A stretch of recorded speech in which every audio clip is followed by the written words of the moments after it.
declaring the safe passage of a person like Saldico is one.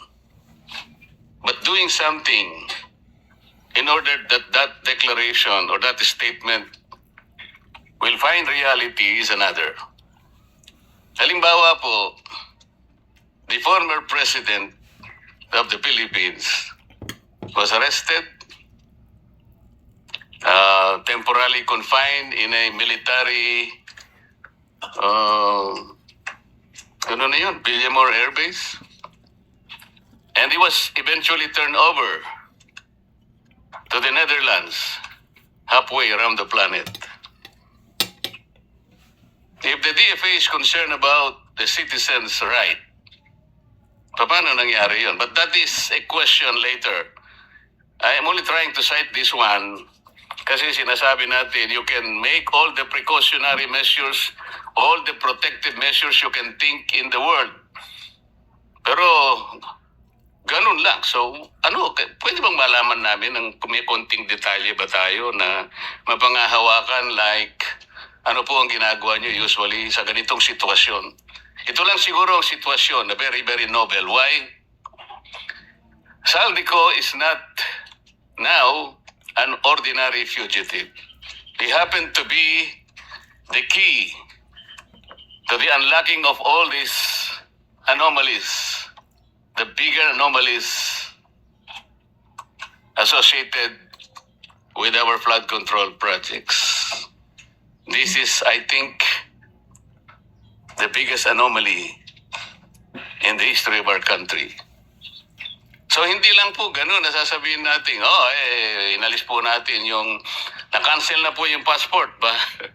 Pero, ano po talaga ang gagawin? Bigyan nyo nga kami ng halimbawa kung ano yung mga precautionary measures just to make him, halimbawa, hindi lang yung ordinary diligence or ordinary protections you have in mind because we need to hear him. Marami siyang sinabi. And I think the Filipino people are waiting na ma-process natin lahat yung kanyang sinabi. Especially the personalities behind his expose. Alam natin, napakaraming taong interesado sa kanya. Yung mga taong binanggit niya. At hindi po pangkaraniwang tao yung mga yon. So hindi lamang po administrative na parang ganun lang kasimple. So we can now cancel the passport of Saldico. If you understand, Mr. President. That's right. Upon cancellation, as mentioned earlier, the DFA is duty-bound to inform the holder of that passport that he no longer carries a valid document. And thereafter, as they would for any other Filipino citizen, they must, to the extent of their office, be able to guarantee safe passage. Tulad nga ng sinabi ninyo, kakaibang testigo at passport holder si Saldico. At kinakailangan yung safe passage nga niya magarantiya. So unang-una, yung mga foreign posts sa kanyang pinanggalingan, kung Portugal man yan o Japan o kung saan man siya, sasabihan natin yung mga Philippine Embassy at konsulado doon.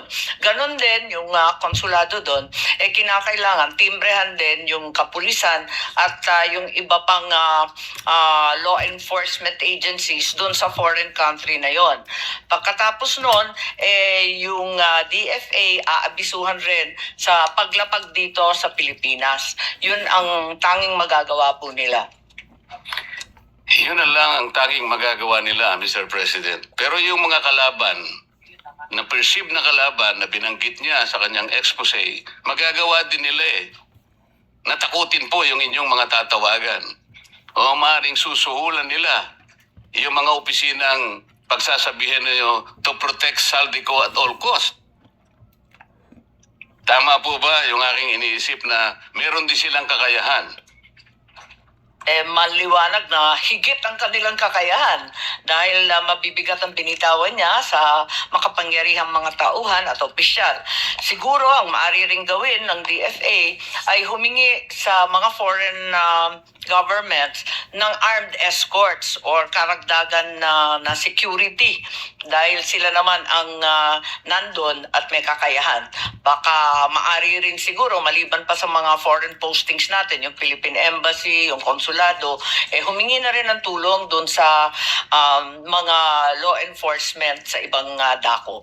Kaya po ba nilang gawin yun, Mr. President? Kaya naman nilang gawin yon. Parati naman sila nakikisuyok kapag may gulo, kapag may aberya, kung may problema.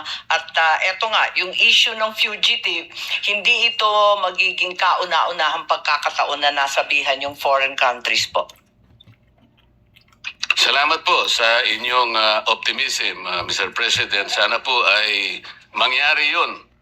At si Saldico ay malaya at walang kagalos-galos na makauwi sa ating bansa upang sa ganun ay maproseso ang lahat ng kanyang sasabihin at ang taong bayan po ay masatisfy sa lahat ng mga kaugnay na steps na gagawin upang sa ganun ay makamit po natin ang katarungan.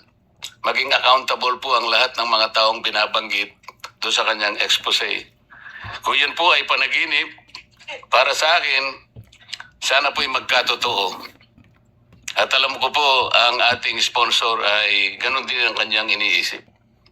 Kung maaalala po ninyo, dun kay Congressman Arnie Teves, na gawan naman ng paraan ng ating DFA na maiuwi yung si Congressman dito sa Pilipinas.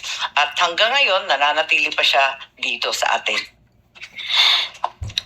Opo, pero si former Congressman Arnie Teves po ay hindi naman po nag-expose ng ganung napakalaki pong mga pangyayari na nakapagbigay po ng nakapagdulot po ng kalungkutan sa ating mga mamamayan. Totoo po yan at alam niyo na sang-ayon po ako sa sinasabi ninyo. Magbigay po tayo ng mas akmang halimbawa, Mr. President.